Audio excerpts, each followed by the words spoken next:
Okay. This started not quite the turnout we were hoping for, but there's a strong DCGS presence here. We've got some other folks in the room. Thank you everybody for joining. Today we're here to talk about palm prints. My name is John Brava. I'm the director of the State Identification Bureau at DCGS. Thanks for coming. I want to thank, we've got folks from the FBI here who are joining us for the presentation.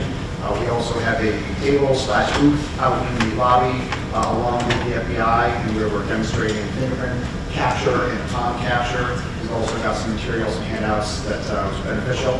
So I do urge everyone to stop at those tables. Please tell your friends, have everybody else stop, and learn a little bit more about fingerprint capture and palm capture.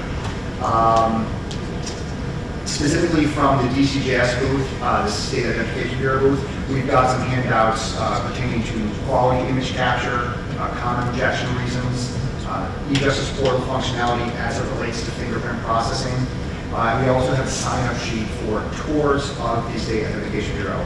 So we'd like to offer the opportunity for law enforcement to come to DCGS to learn a little bit about the SID and to share your experiences and the problems or issues that you have, so we can learn from those topics and make adjustments where necessary. So again, as I mentioned, my name is John Brava. I am the director of the State Identification Bureau, also referred to as the SID. I've been with DCGS for roughly 23 years, primarily in the IT space. About 3 years ago, I had an opportunity to join the operational side of the house. And recently, I was honored to become the director of the State Identification Bureau. We do, as I mentioned, have some folks here from the FBI. I'm going to have them introduce themselves in just a moment. However, first, I want to talk about palm print processing in New York State. So historically, we have had restrictions to palm processing. In the early 2000s, we did open the door to palm submissions. However, due to some IT concerns, we asked our contributors to stop submitting. Those IT concerns were related to size of the file, size of the fingerprint file, the storage capacity was an issue, and the throughput was a concern. So we did have some exceptions. We did allow a few contributors to continue submitting palms. New York City Police mainly. There have been, fortunately, some other agencies who over the years have begun to submit palms to DCGS, but the vast majority of contributors do not submit palms today. You may capture palms, but they don't necessarily get submitted to DCGS, so I'm going to touch on that in a moment as well. The good news is that the concerns of the past have been addressed, so our throughput issues are no longer a concern, storage capacity is no longer a concern, and so we move to the current palm restrictions. I basically want to use this as a platform to open the door to palm submissions. So again, if you are capturing palms today, please work with your vendors to make the necessary adjustments to begin to submit those palms to DCGS. It's important that you do ask your vendor if you are currently capturing palms about sending to DCGS, because you may think you're sending to DCGS, but again, due to that historic, I'm going to call it policy, most agencies are not sending, and they don't even realize it. So your vendors will be able to clarify for you if you are. If you are purchasing equipment in the near future, please consider purchasing equipment, live scan equipment that has a large enough platen to capture palms appropriately. And our folks from the FBI are going to talk about what appropriate means. And you also have to keep in mind that your live scan software has to be capable of capturing palms. Okay, palms and 10 print identification. So it's something I just want to clarify. When we say 10 print identification, historically we're talking 10 fingerprints. However, the file that is submitted to DCGS, the 10 print submission, has the option to include palms. So it's a 10 print submission, as we refer to it, but it's also with palms. You have the option to add palms. So it's a little confusing. Are we talking 10 print or are we talking palms? Well, it's a 10 print submission with palms, just like you can submit a mugshot with a 10 print fingerprint submission. Those palms are an addition. So our current workflow for palms excuse me, is if we receive a 10-print submission where all fingers are amputated or bandaged, we will use the palms to try to make an identification. This is something we don't do often or don't have the opportunity to do often because, again, we're limited in terms of palms that we receive today. As we do receive more palms, we're going to see more opportunities within our system to be able to use those palms for identification. Interesting fact was in July of 2023, we had our first palm-to-palm identification. So again, it was a unique situation where the individual was printed, had all of their fingers either amputated or bandaged. Palms were included in the submission, and we were able to use those palms to match against palms on our existing known palm database to make an identification. The good news here is that in terms of palm quality capture, we and the FBI will not reject a fingerprint transaction because the palms are deficient.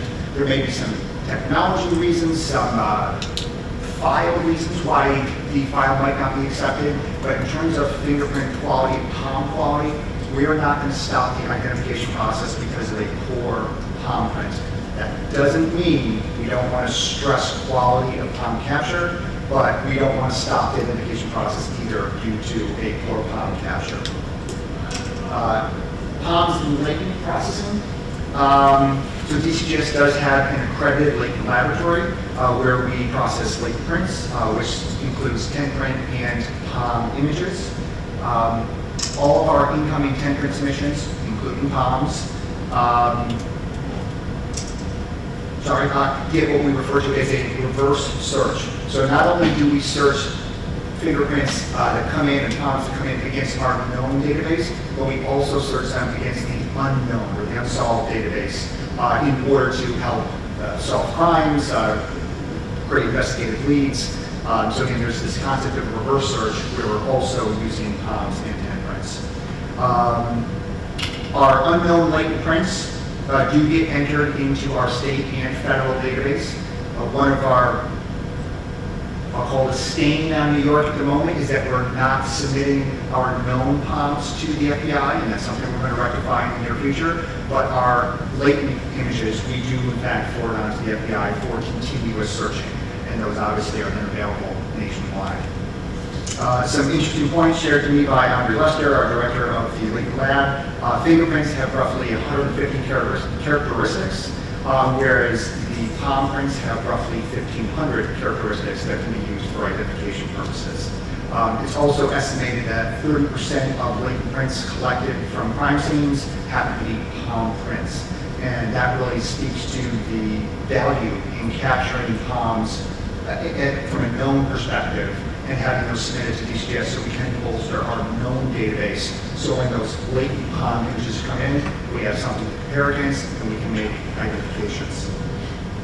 In terms of future initiatives, we do have a project on our dashboard that I hope will be initiated starting at the beginning of next year, if not the end of this year, which really couldn't drive the same day. As I wrote that down, that thought just came to mind. But what we want to do is, first and foremost, is we want to be able to forward our known palms to the FBI so they are available nationwide for searching. We want to add an indicator to our e-justice transaction inquiry screen that will alert the operator, which is either a DCGS operator or someone in the field who has access to e-justice.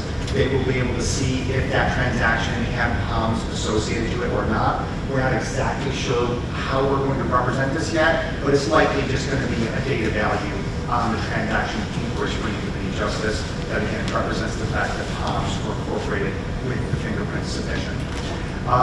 For internal DCGS use only as part of this project, we also want to add that same indicator to the rap sheet, but again, that will only be available to DCGS staff. That won't be present on a fingerprint response, aka rap sheet that gets sent out in the field.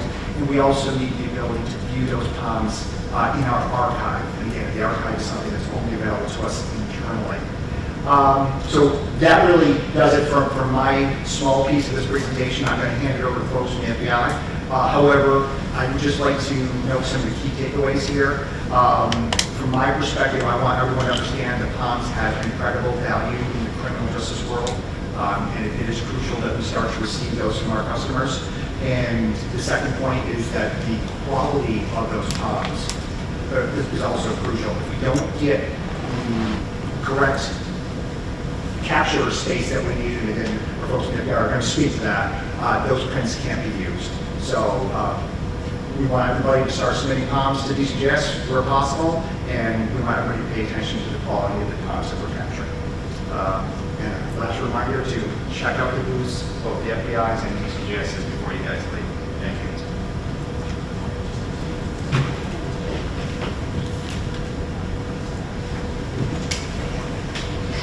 Good afternoon. My name is Missy Halpenny. I'm from the FBI. And as Johnson, we are here to talk to you about palm prints, the importance of a good capture and just capturing, period. Okay. I have been a training instructor with the FBI for about 15 years now. Before that, I was a fingerprint examiner. So I do realize the importance of a good capture. When you're sitting there night after night, day after day, capturing fingerprints, you want to be looking at something decent that's worth looking at and not having to pick it apart trying to find a characteristic. Jeremy is going to play a video here. We have a success story where palm prints were used to actually identify and capture. It was based out of Las Vegas, Nevada, and it was an elderly lady who was attacked, burglarized, and sexually assaulted. And they left a palm print on her bathroom window when they were trying to climb in the house, and that's how they caught them.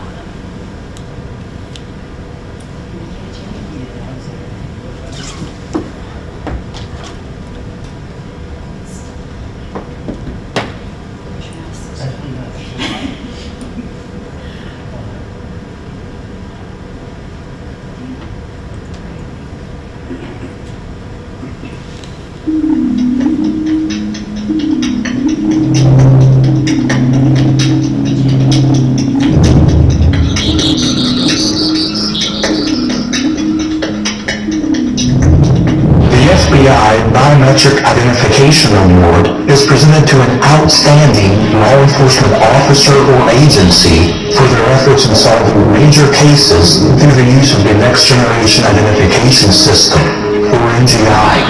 The 2018 Biometric Identification Award is presented to the Las Vegas Metropolitan Police Department, Las Vegas, Nevada.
Help us on.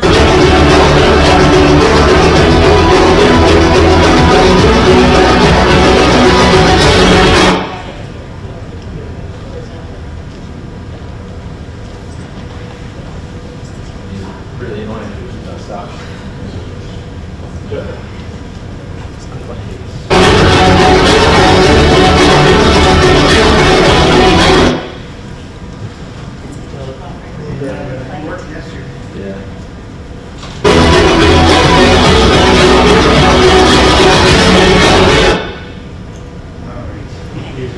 Yeah, just stop it. Okay, anyway, we tried. So what it was, this guy broke into the lady's home. Jerry's gonna find my slide for me. He climbed in through the bathroom window, leaving palm prints on the bathroom window when he climbed in. He burglarized her home, he sexually assaulted her, and the palm prints that he left behind on that bathroom windowsill were the only way that they caught him.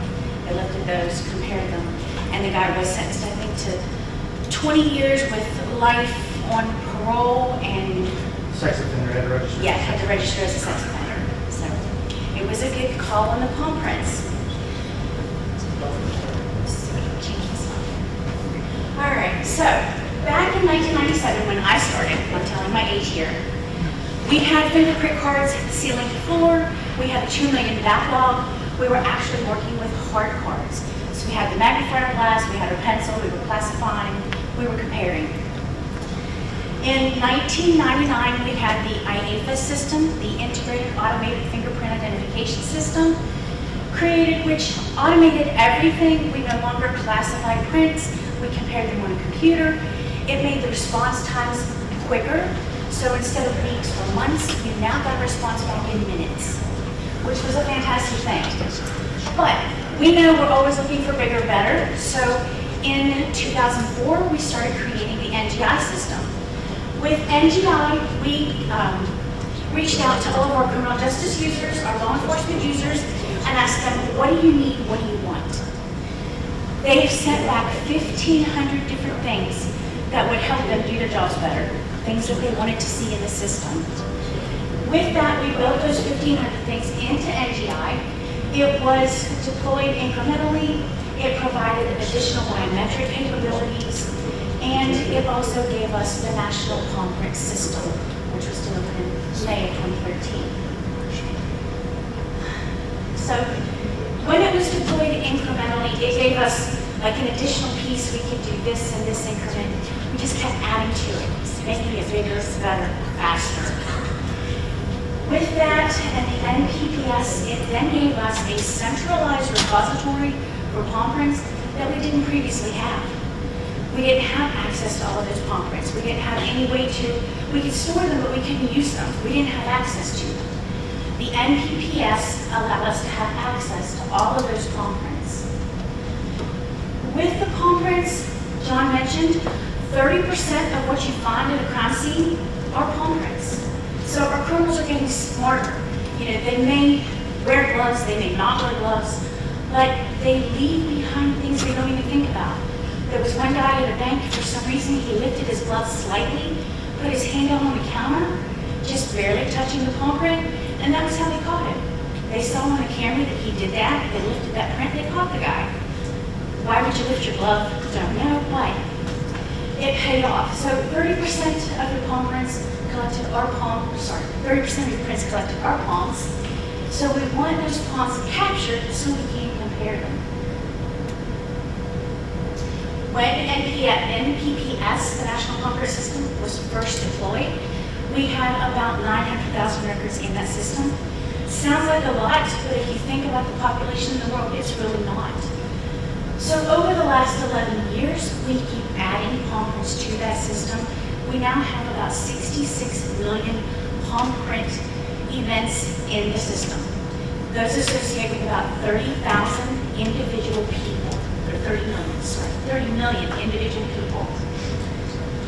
When we're collecting palm prints, those are coming from 49 states, 2 territories, Guam, Puerto Rico, and Washington, D.C.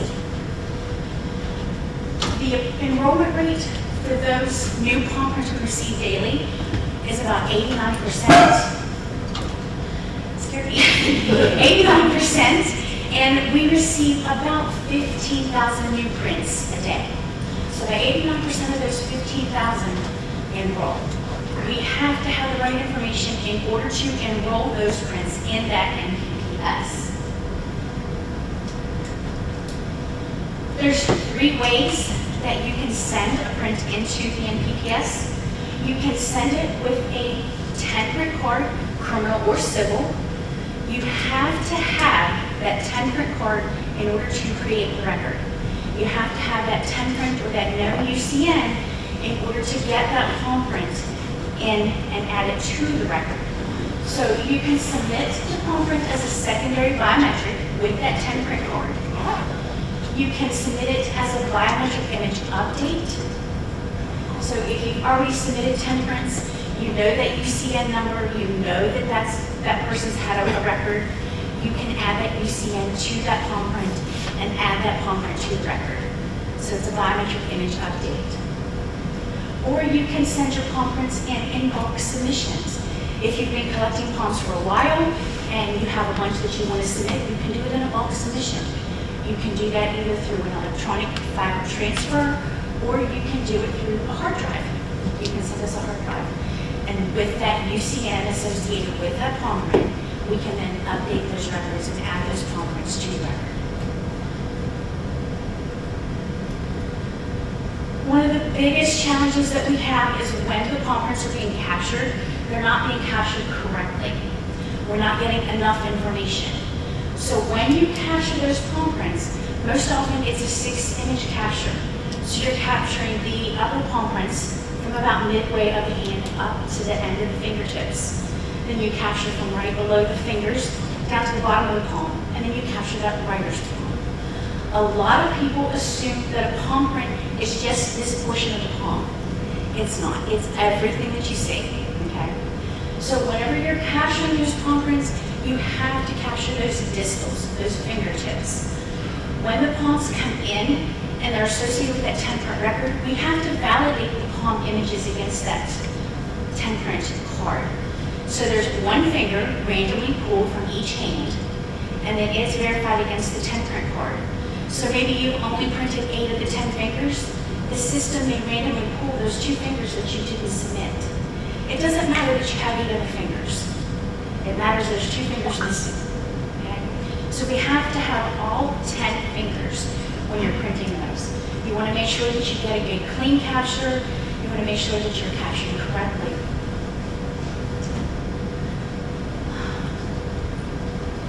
Jeremy? I'm going to turn this over to Jeremy from our PSAT team, and he's going to fill you in on how we accumulate this information.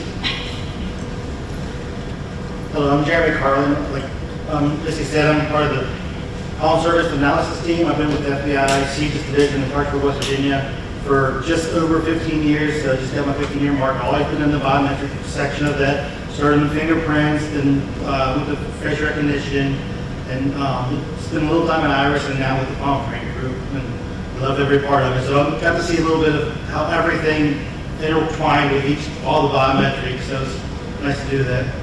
So I'm going to start off by saying what our team actually does with the palm prints, National Palm Print System.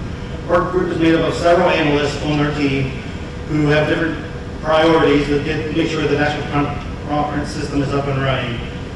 One of our biggest goals or jobs is to do a state review of the state's palm print enrollment rates. So I'll get more into detail with that also. Also, we provide state's non-enrollment and enrollment reports to each state, either daily or monthly.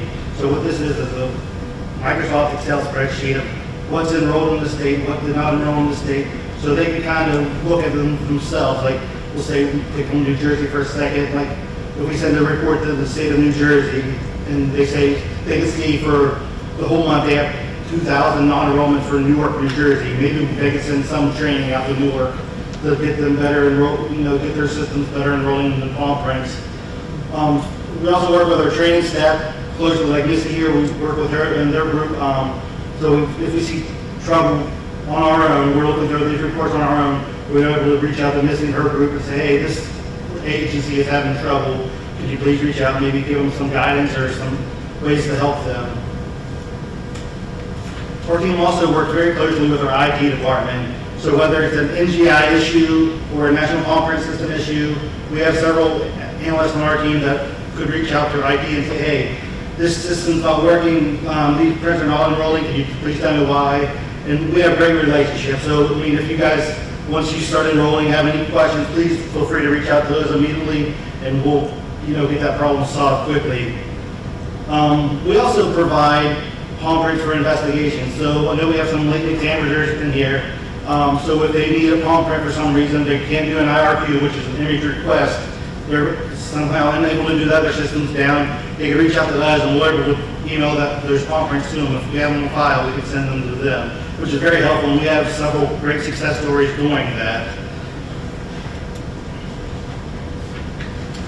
And also we have a, reach out and do cold case or unsolved latent print matches. So if something matches the cold case unsolved latent file, we're able to reach out to say, hey, we have these palm prints, and then do you have any success stories that came from this unsolved latent match, which we've had several success stories from that, and one actually was the video we tried to show from the Las Vegas murder. I'm sorry about that. It was working yesterday, for some reason it's not disconnecting. So like I said, one of our biggest priorities is the palm print state reviews. And these state reviews really help the state's enrollment rates better. For example, we had one state that was enrolling like only 40%. And we kept working with them, and then we did a full state review and said this, this agency B is not enrolling palm prints. All of their palm prints that are enrolling are missing the distals, So they were able to send out some training to that agency and get them on the right track. We also, once we do that, we take a sampling of 400 non-enrolled palm prints for one reason or another, just a random sampling, and then look at them with our eyes. We're able to go back and find them and determine if it's, a missing distal. Do they capture them way too dark and you can't see any detail with them? Are they too light? Are they like cupping their hand so we're missing all the interior detail? So we break that out and give them a good example of that. And the reason we do that is not only to help that state, but to help everybody nationwide, because that goes into the national repository, right? So maybe that person's, people don't always stay in New York, correct? They're all going all over the world, all over the United States. So, I'm helping you and your other brother and sister are law enforcement, so people don't think about that, So just please take your time. If you're taking prints, take your time and do it correctly. I'm sorry. So when we do look at these palm prints, we usually classify them in 3 different characters. We do a distal issues, which you probably know what that is, not including the distals, which are the fingertips, the fingerprints. And like Mystic said, we need the fingerprints because we validated actually with a 10-print card. Because we've talked to people at booking stations, they have a line of, 20 people deep at a booking station, everybody kind of unruly, not happy to be there. And sometimes they get, Joe's fingerprints, and Bobby comes up, and somehow they try to take his palm print because they're not cooperating with anything. But we actually validate to make sure Joe's fingerprints are Joe's palm prints. So with the distal issues, it's either they're not including the distals, or they maybe only have 1 or 2 distals on their plat, and then it's not everything, so that maybe not enrolled. Also quality issues, like I said, that maybe they're pressing too dark, the hands are real sweaty and wet, and there's no good contact with the plat, or maybe they have them mixed match. I'm sure you guys, people have seen prints where they use, where it's his left hand here, they put the right hand for some reason. I'm sure they're aggravated with these people dealing with them all day. They stink and unruly. So, and there's also missing the missing parts. This is where they just are not, either the system doesn't capture them or they just don't capture them while they're doing the booking. And the next part I wish I had some next few slides. I want some audience participation with me. So just to help me, we're going to play a little game. Will this enroll? Since from what Missy and I said, I need you to help me to tell me if this will this enroll. So the first one, as you can see here, it has some missing parts. It's missing the upper right and upper left. So if this was sent into us, National Palm Print System, would this enroll? No. Why? No distal, perfect. There's not even anything there to compare against the 10-print card. Perfect answers. Thank you for participating. All right, let's look at this one. We have some uppers, we have some lowers, and we have those writer's edge. No. Will this enroll? No. Sorry, John. Bad lower. What's that? Bad lower. Bad lower, okay, you didn't get all the information there. This actually probably would enroll, but it may not enroll because it's missing a lot of information there, right? So sometimes our system, as we're looking at it, when we do those state reviews, like I mentioned, sometimes see there's black dots like on the upper right hand. Sometimes the system recognizes that may be a distal there and maybe tries to compare that. So we like, I'm sure, I have my lady examiner friend I talked to earlier. She would not like to compare with this image, right? She probably wants a better image. The more information you have on that plat, on the card, the easier her job would be. So think about when you're doing your booking station, think about the other people actually using these prints. All right, so we have uppers, and we're missing a couple of boxes, but do you think this palm print submission would enroll.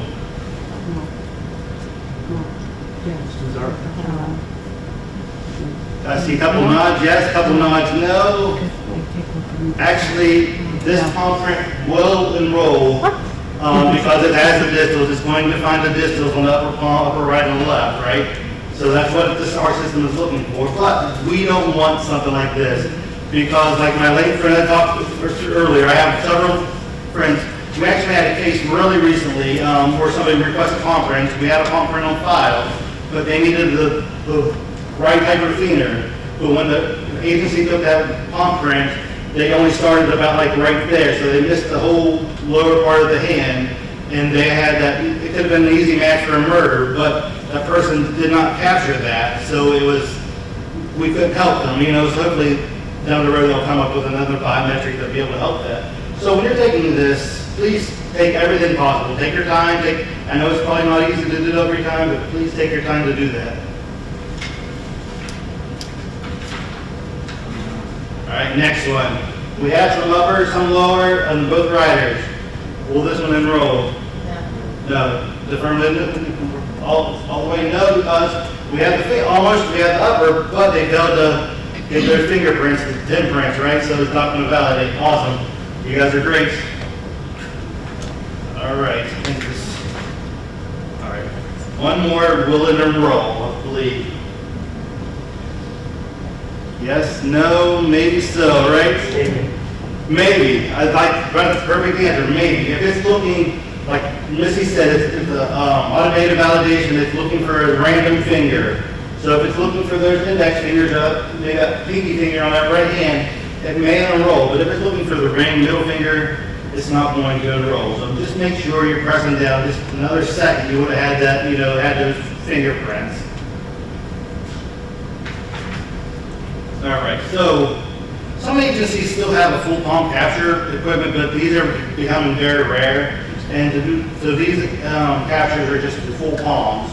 You know, so you just place your hand down, place it on there, place your riders, and this is what an excellent one should look like. You have from the wrist bracelet all the way up, including all the fingerprints, right? How many finger palm prints do you see like this? Any?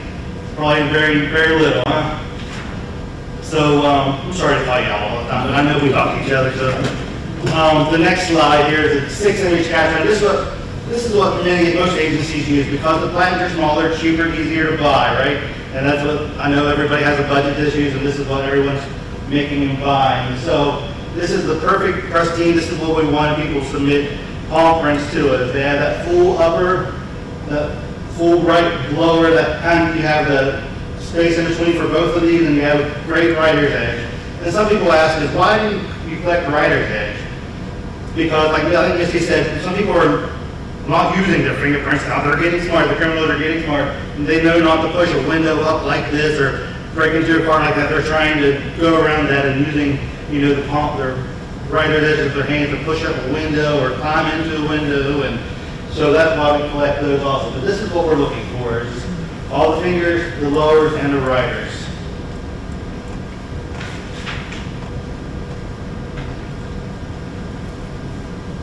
All right, next slide is some of the resources we have to help promote the correct way to capture big palm prints. And one of our biggest promotions are the use of this palm print poster, which are available on our table out there. So please stop by. If this is important, you think this is maybe useful for you, please stop by. We have this side also some little hard stock paper. And what we say is we want people to put this next to the booking station to make it easy visual representation of what you should be taking. Because we know at the booking station, it's usually the first step in the door to the police agency, right? So sometimes they'll start at the booking station, maybe not get to pass down the training that's needed, but if they have this, they will know what they should be taking at the booking station. And we have these available. I mean, this shows exactly what we should be taking from the fingerprints to the, you know, middle of the hand and from the wrist bracelets up and then to the sides. And then if you have the 4-image capture, you have that as well. But these are available. We have this size, and we also have a larger size that's just more like a poster size. That would be a nice place to put right by your booking station. We also have multiple other resources here, and Missy has a bunch of resources we have on our website as well. If you if you just Google FBI bio specs, they're also in a link to it with a fancy QR reader code. We're getting fancy now, so we have QR readers on our brochures, and we have news out there also. But these are really available there. It tells you everything you need to know. If you want to see those videos, since we're not allowed to show them, we have QR readers here also to see the biometric identification award videos with our own there. And they're great videos. They're like small Dateline type videos that shows how palm print helps solve cases. We have a 6-page capture guide also that tells you exactly step by step how to do that. And just as said, we have an e-learning module that tells you step by step how to capture not only fingerprint and palm prints, both. And then we have this new travel brochure here. And like I said, all those links to it is either in a travel brochure or Missy has them in her brochures outside of their table as well. All right, our next slide was supposed to be the video. I don't know if we want to give it one more shot or we'll give it a try real quick. If it doesn't, if it buffers once, we'll end there. But this is a great video. I think it kind of hits home what we do.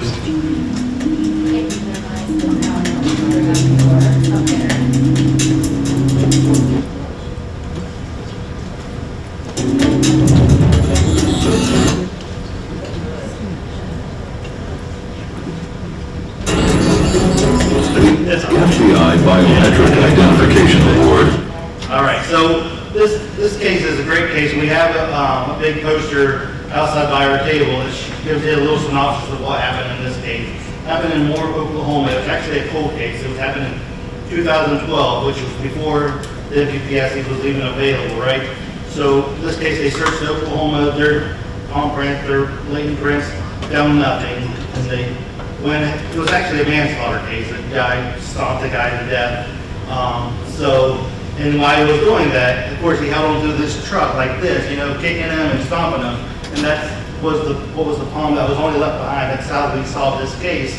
And he is a manslaughter. So without that palm print, that guy could still be on the run and loose, going into other people. So.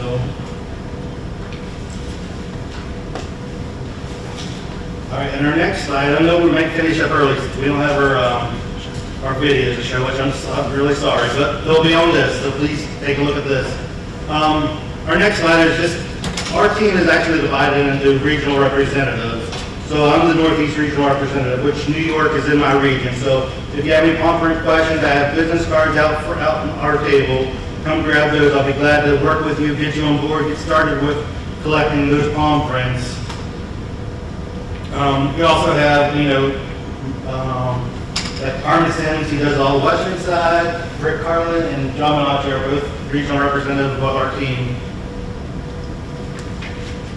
And what we break those up to the region when we do the state reviews, we only have about, we're easy to break them up. And we try to do about 12 state reviews a year.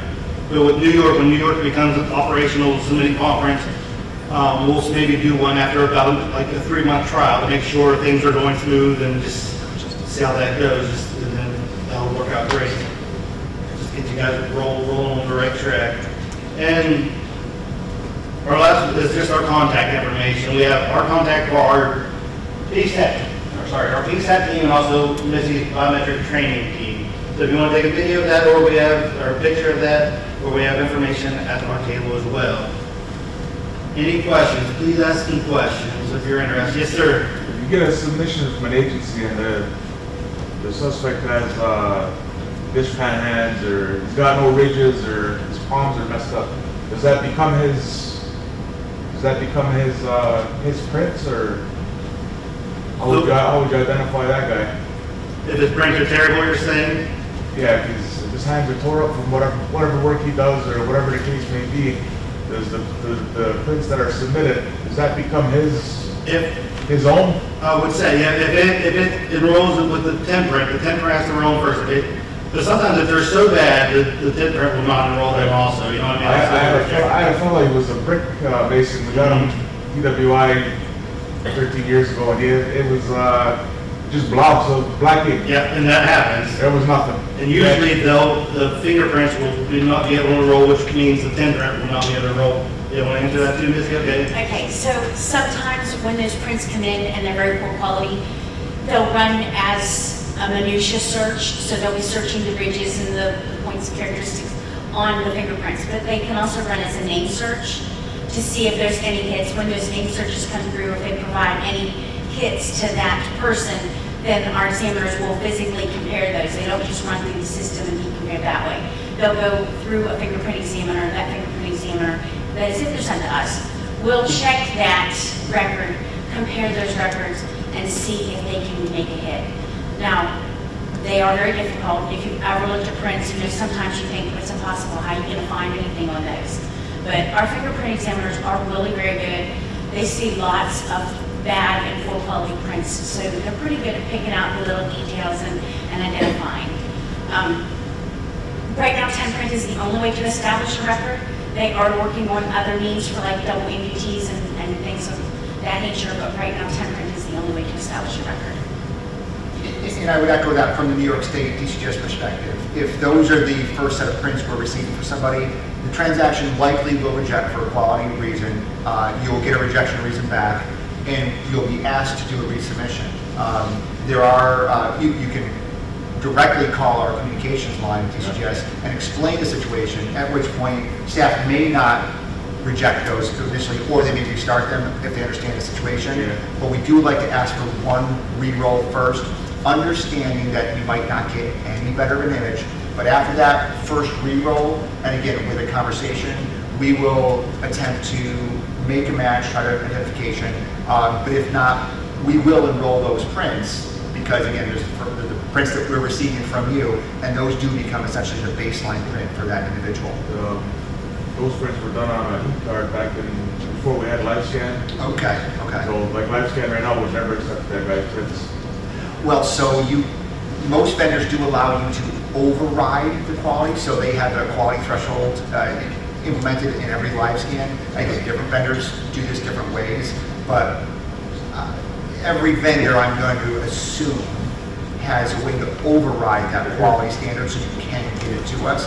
If you're not sure how to do that, absolutely. There's an option for it. That's the last resort usually. I agree, it should be the last resort. But again, in a case like this where these are really bad fingerprints, again, the person's profession absolutely could dictate how poor of quality their fingerprints may actually be. Again, we have our communication line, and we can get you that phone number if you need it, to again call DCGS and explain the situation. Hey, I'm about to send these prints, they look really bad, this is the deal. If you don't call us, again, it's likely we will reject, but again, at that point, still you have an opportunity to call. We ask for one re-roll.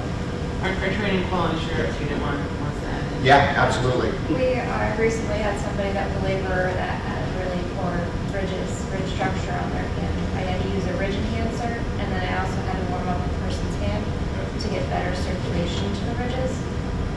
It wasn't great, but it brought up enough minutia so that it would actually pass through our system edits and it would go through. So there are certain techniques that you can do at your live scan machine to get that to go through the system. That's what I was just going to suggest too. There are different things that you can do. You can massage the fingertips to get the blood to rise to the top and get the ridges better. You can use ridge enhancers. You can use lotions. For sweaty We got laughed at a few times for lotions. I know, it depends on who you're printing. I get that. But there are things you can do to enhance those ridges to make them pop out a little more. And again, I would encourage if after this, we could give you our phone number. If you do have future questions, we'd be happy to help. Something I forgot to mention to you guys, I got a little nervous here with the video not playing. We did not at the FBI mandate the automated validation of the 10 print card with the palm print card. That was something put forth by the Advisory Policy Board, the APB, back in December of 2012. They mandated before the NPPS was fully usable that we had to automate that enrollment. So they're the ones saying it is mandatory and necessary to get that random finger choice from the palm print in order to validate it against the 10 print card and enroll those prints. Yes, ma'am. I have a question related to that. If you have an individual, as you see often, who is an amputee, has even just one finger missing. That's never gonna go back, they're not gonna grow any fingerprints on that. However, you can still collect the other 9 and palms, full palm. So therefore, that individual is still identifiable. When you're saying that all 10 fingers need to be collected or else it's rejected, would that be rejected? So not necessarily does all 10 have to be collected. Like Jeremy showed you the 2-fingered print up here. It depends on what the system is pulling randomly. It may pull one of those fingers that you have, one of the 9, and enroll no problems, won't even notice that 10 fingers missing. But there's also a manual process that is done with those kind of transactions that if it would get rejected for whatever reason, a person would look at it manually and say, okay, this is an amputee, it's not coming back. So then they can process that print and enroll the card. So there are quality assurance things in place and steps that we can do to make it work. Like, we don't like to promote that quality assurance step because it's actually more labor intensive. So we're hoping that the agencies take that time to do it correctly. But if, like you said, if there's 9 fingers, 8 fingers a person has, it will go to our fingerprint examiners, and they'll be able to hopefully look at either the 10 print or another palm print they have on file and be able to match them to enroll into the system. Because there are so many of those, they do have a backlog. And to expand on that question, that's a great question. We require, from the state level, if a fingerprint is amputated or bandaged, that it be annotated as such from the customer. So it has to be identified as amputated or bandaged, which is something we're assuming at the moment that we're passing on to you. So I would like to think that you have that information, knowing that's not just what I'll call missing, it was correctly identified as amputated or bandaged, and therefore you have an indication that. We do have to have that information as well. Right. It has to be missing, amputated, and there's a difference. And people don't often realize there is a difference between your missing and your amputated. And if it's missing, it's something that's bandaged that we can capture at a later time. It's something that is always going to, or not always necessarily, but it's going to be there. If it's amputated, it's gone. It's not coming back. It's not going to grow back. But many times we do see amputated fingers grow back just because people are using the wrong mutations. So just be careful with that too. Any other questions? Anyone collecting palms now? You guys are perfect. You guys doing it the correct way? If you're hearing this?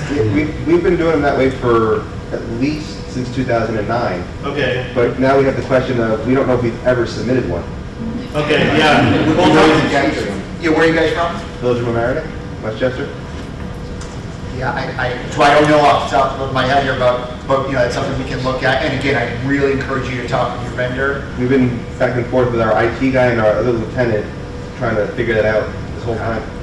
So, Nobody like knows. I said, once New York starts submitting to us, through those channels, then maybe we'll talk to you guys and get that bulk upload if you have them stored. They're We'd all- love to have them. They're all on they should all be on our server. Yeah. So if you don't mind, I can get your business card if you have one or something, we'll be able to work with you and get that bulk uploaded into our system. Any other questions? All right, appreciate your time. And please stop by and get one of these brochures and that poster. Those videos are great to see, and they're easy QR readers on that. Thanks for stopping, guys.